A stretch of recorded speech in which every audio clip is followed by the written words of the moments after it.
Bouh! Ah le voilà! Bon, on va parler du Mini Recon. Parce que j'ai été sur YouTube, tu tapes Mini Recon, je suis pas sûr que vous avez fait beaucoup de reviews sur cette voiture. Hein. Peut-être parce qu'il n'y a rien à dire. Les points positifs avec le Mini Recon, parce que moi je l'ai essayé, donc je connais les points positifs, les points négatifs. Bon, ben, on va parler des points positifs. Point positif, c'est une machine qui se gère super bien. Elle saute bien, et franchement, niveau de la conduite, j'ai spécialement rien eu reproché. Moi, ce que je voulais à la base quand je l'ai acheté, c'était quelque chose qui gère les sauts, qui m'amuse pendant qu'il fait pas beau dehors. Mission accomplie. Franchement, elle saute super bien, tu gères la direction, machin et tout. Dans le game, franchement, elle est géniale. Par contre, j'ai plein de choses à lui reprocher. Plein. Donc on va parler du côté positif de la chose. Moi, ce que j'aimais bien, c'était qu'à l'époque, hein, il y a 10 ans, c'était un Monster Truck 1.18. Mais alors moi, quand je parle de Monster Truck, je parle de Monster Truck. Tu vois? Donc du coup, je trouve la carreau absolument géniale. Je regarde comme ça la conception sans l'ouvrir, je prends. Déjà, le point négatif, c'est le prix. 150 balles à l'époque, c'était pas donné. Je la prends parce que je me dis c'est du HPI, donc ça doit faire la balle. Erreur. Du coup, je la prends, j'arrive, je suis super joyeux. La carrosserie, je trouve qu'elle est démentielle au niveau des couleurs. C'est joli, hein, franchement. Moi, je trouve ça joli. Hein, carrosserie, machin. Les pneus paraissent au bon gabarit. Je me dis génial. Ouais. Je la prends, je conduis, génial. Ouais, mais ça c'est tout début. Ensuite vient les points noirs. Les points noirs avec cette machine, c'est que quand tu l'utilises, il y a plein de trucs qui se passent. Déjà, le truc désagréable, c'est les amortisseurs. Déjà, les amortisseurs arrière, regarde. Attention, ça va bouger, tu vas vomir. Tu vois? Non mais c'est une horreur. Tu coupes un transfert avec ça. Hop, au revoir. J'ai essayé de mettre de l'huile. Échec. Ça ressort aussi bien que ça rentre. C'est une catastrophe. Tu peux pas mettre d'huile dans l'amortisseur. Bon, ça c'est pas grave. Tu continues avec la machine. Et je joue, j'ai dû faire 15 packs à peu près. 15 packs. La machine, je l'ai trouvée désagréable dans le sens où ça se passe bien sur le jeu, je suis conscient qu'on joue avec, mais alors par contre derrière, laisse tomber. À chaque fois que tu tapes et que tu touches, tout se déploppe. Les amortisseurs se développent. Donc là, on va ouvrir la carrosserie. Hop, t'as vu, je vais prendre la clé que j'ai cachée. Ah, t'avais pas vu dans la caméra. Non, je rigole. Non, mais sinon, c'est trop chiant à sortir les machins. Hein. Non, on met un 18. Prends une pince. Sinon, ça sort pas. Et pour les remettre, achète des yeux.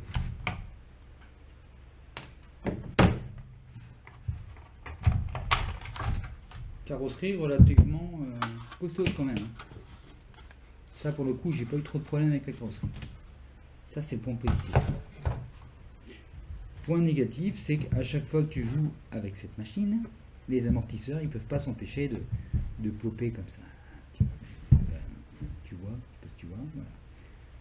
Donc à chaque fois, ils viennent se dépopper. C'est chiant. En plus, ils réagissent mal. Tu vois, c'est chiant. Ça, à la limite, c'était pas spécialement grave. Le problème, c'est que ça se développe aussi au niveau de la direction. Dès que tu vas venir tourner, le peu que tu touches un obstacle, que tu retombes, ça déploppe. Soit c'est la rotule de direction qui déploppe, ou l'amortisseur qui, paf, se met comme ça. Enfin, tu joues 10 minutes, il y a un moment, le machin est développé de partout. Le problème, c'est que tu as des ressorts à l'intérieur du différentiel à l'avant. Et qu'en fait, ça développe, le cardan il sort à chaque fois. Je peux pas être sérieux. Ça dessert à chaque fois. Et le résultat en casse-pack, je vais te le montrer parce que, hop, je vais prendre la boîte. Oui, la boîte.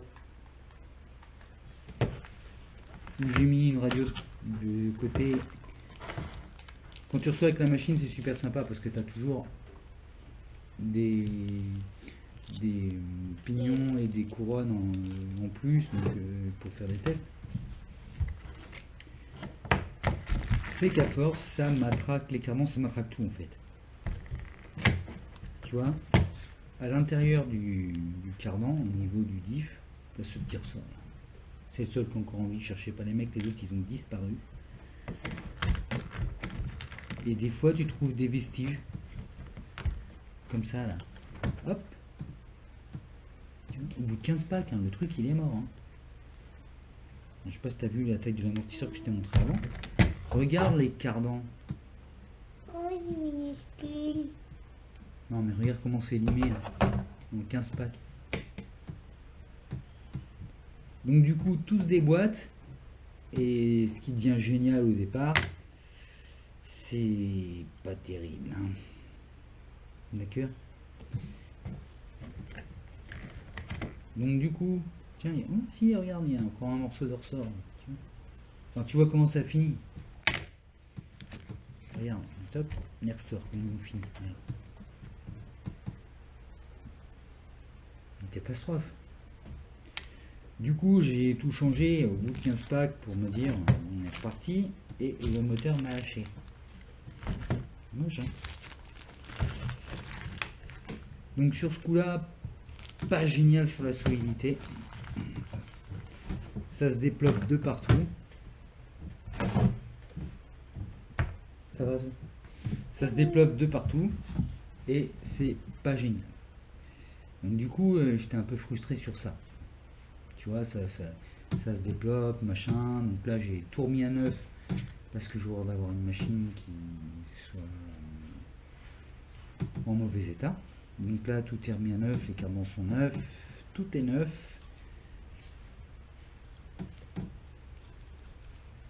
Mais j'ai encore des choses à dire sur la machine et c'est chiant. Déjà, son électro. Déjà, elle est fixée sur le dessus. Il y a des riselants pour la tenir, je te jure, c'est vrai. Il y a des riselants. En fait, elle est juste posée comme ça. Ils ont mis des riselants d'origine. Hein. Ils ont mis des riselants, ils l'ont collé sur la traverse avant pour dire de la faire tenir. Déjà, j'ai pas trouvé ça génial. Tu vois. Si, je dis un truc. Oh, laisse tomber. Tu vois, là, il y a des trucs verts, là. Tu vois. Les jantes, c'est absolument naze. C'est qu'en plus que ça se développe, dès que tu tapes la jante casse de peur. C'est un truc de fou. Mais quand je te dis elle casse de peur, c'est elle casse de peur. Donc ça, c'est des bouchons à Oasis que j'ai retaillés pour dire de ne pas abîmer les jantes. En fait, les jantes déjà pété. J'étais obligé de faire ça pour dire que voilà, ça survive un peu. Hein, tu vois. Les pare-chocs, plutôt content parce qu'ils sont flex. Bon, ça va pas tuer la donne. Niveau électro, c'est censé tourner avec de la lipo. Enfin, laisse tomber l'électro.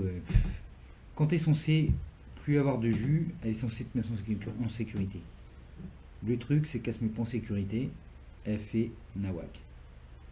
T'arrives, t'es en fin de pile, la machine accélère toute seule. Tu vois, donc dès que tu calcules en fin de pile, tu vas choper ta machine, tu la coupes parce que sinon ça fait nawak. C'est un truc de dingue. Tu me perturbes, moi, en fait, je sais plus où j'en suis, moi. Oh la vache. Bref. Donc j'étais pas spécialement content sur le truc. Parce que je pouvais pas faire grand chose. Je me dis, bon, c'est pas grave, ouais, sauf qu'il y a d'autres problèmes. Des autres problèmes, hein, c'est pas un dessin. Hein.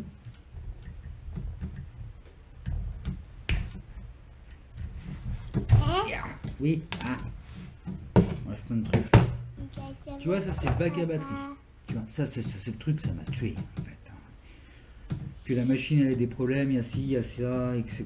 etc. Voilà, ça passe encore. Mais alors, le problème majeur, c'est que si tu arrives, ils ont une plaque là, tu sais, et en plus ils te disent, ouais, on a fait une super plaque pour dire de protéger la batterie. Ok. T'as fait une super plaque pour protéger la batterie, qui est inenlevable d'ailleurs.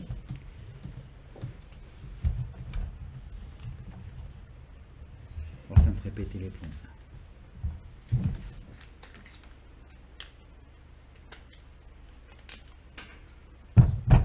Ok, elle est dégagée. Et tu mets ta batterie là. Et Guétion, mon copain, qu'est-ce qui se passe? Tu le vois pas? Et bah t'as l'arbre de transmission qui est juste là, à côté de la batterie. Et tu peux faire ce que tu veux si tu ne sécurises pas ta batterie. Elle vient dire bonjour à l'arbre de transmission moteur.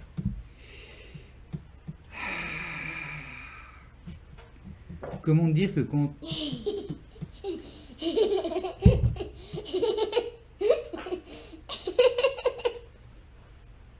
Rigoler.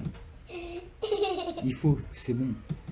Mais en fait, la batterie vient toucher à l'arbre de transmission moteur. Tu peux faire ce que tu veux. C'est pas assez sécurisé, ça vient toucher à l'arbre de transmission. À chaque fois, ton engin il prend un coup, la batterie vient, paf, ça tombe direct sur l'arbre de transmission. Ça, t'as des marques sur la batterie, c'est pénible. Donc voilà, c'est une petite machine. Franchement, ils l'ont vendu overkill. Bon, c'était pas ça non plus. Tu vois. J'aime beaucoup comment ils l'ont construite. Mais franchement, c'est pas ça. Du coup, au final, le moteur, au bout de 15 packs, j'avais tout réparé. J'ai changé les diffs, j'avais changé les cardans et tout ce que tu veux. Je me suis dit, je vais reprendre avec. Le moteur a cramé. J'ai dit, ouais. Depuis 12 minutes. J'ai dit, oui, depuis 12 minutes. Je me suis dit, laisse tomber. Je vais te montrer le moteur. Il est là. Dans la petite boîte. T'es prêt? Parce que tu vas avoir peur. Hein. C'est la plage, mon copain. Hein, hein, voilà. Oui, ça colle, je sais. Mais bon. C'était un vendredi 13.